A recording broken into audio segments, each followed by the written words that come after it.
ये जानना कि पुपरी का उद्भव आखिर हुआ कैसे, पुपरी बना कैसे।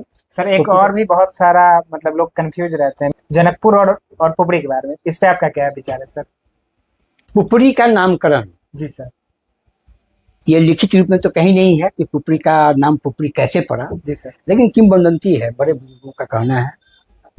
हमारे पिताजी, हमारी माँ ने भी कहा था इस पर। ये नानपुर के पंडित राजेंद्र मिश्र नानपुरी थे, बहुत बड़े समाजवादी थे। उन्होंने भी बताया था एक बार मुझे कि पुपरी का नामकरण इसलिए पड़ा कि माँ सीता, जब श्री राम जी का विवाह हुआ जनकपुर धाम में माँ सीता के साथ, चारों भाइयों का विवाह हुआ चारों बहनों के साथ, तो विदाई के बाद उनकी डोली जब यहाँ से चली तो यहाँ पुपरी में कुछ देर के लिए कलेवा के लिए थे।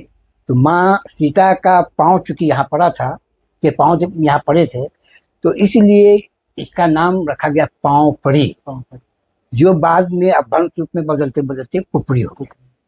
लेकिन इसी में कुछ लोगों का कहना है, पंथ पाकर एक जगह है सीतामढ़ी में, उन लोगों का कहना है कि नहीं, ये माँ जानकी की डोली पंथ पाकर होकर गुजरी थी और माँ जानकी यहीं पर रुकी थी। उन्होंने दातून किया था, उस दातून से जो फेंकी थी तो वही पंथ पाकर पाकर पेड़ पैदा हुआ था, जिसकी पूजा लोग करते हैं।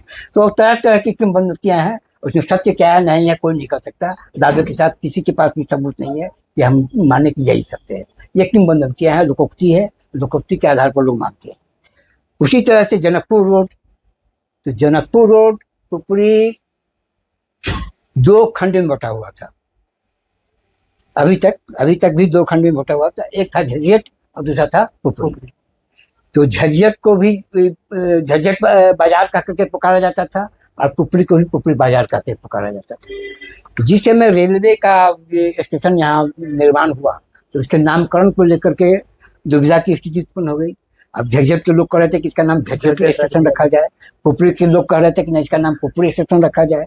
तो बड़ी बल्कि स्थिति ये हो गई, तनावपूर्ण हो गई, हिंसा की घटना भी घटने की नौबत आ गई। तो आला अफसरों ने, रेलवे के आला अफसरों और कुछ पदाधिकारियों ने, जिसमें अंग्रेज पदाधिकारी भी थे, वो थाना प्रभारी वगैरह भी थे, उन लोगों ने समझा कि नहीं भाई इसमें कुछ अलग ढंग का नाम रखा जाए ताकि दोनों में से किसी को भी उस पर आपत्ति न हो। तो उसमें से एक व्यक्ति ने सुझाया कि पुपरी से जनकपुर धाम जाने का सीधा रास्ता है, तो क्यों ना इसका नाम, स्टेशन का नाम जनकपुर रोड रख दिया जाए। दोनों पक्ष के लोगों से पूछा गया क्या आपको उस पर आपत्ति है, तो नहीं ठीक है रख दीजिए। तो जनकपुर रोड नाम पड़ा उसका, और ये पोस्ट ऑफिस का नाम उसी समय जनकपुर रोड पोस्ट जो है पोस्ट ऑफिस का नाम और जनकपुर रोड पोस्ट ऑफिस। तो इसका नामकरण की ये कहानी है।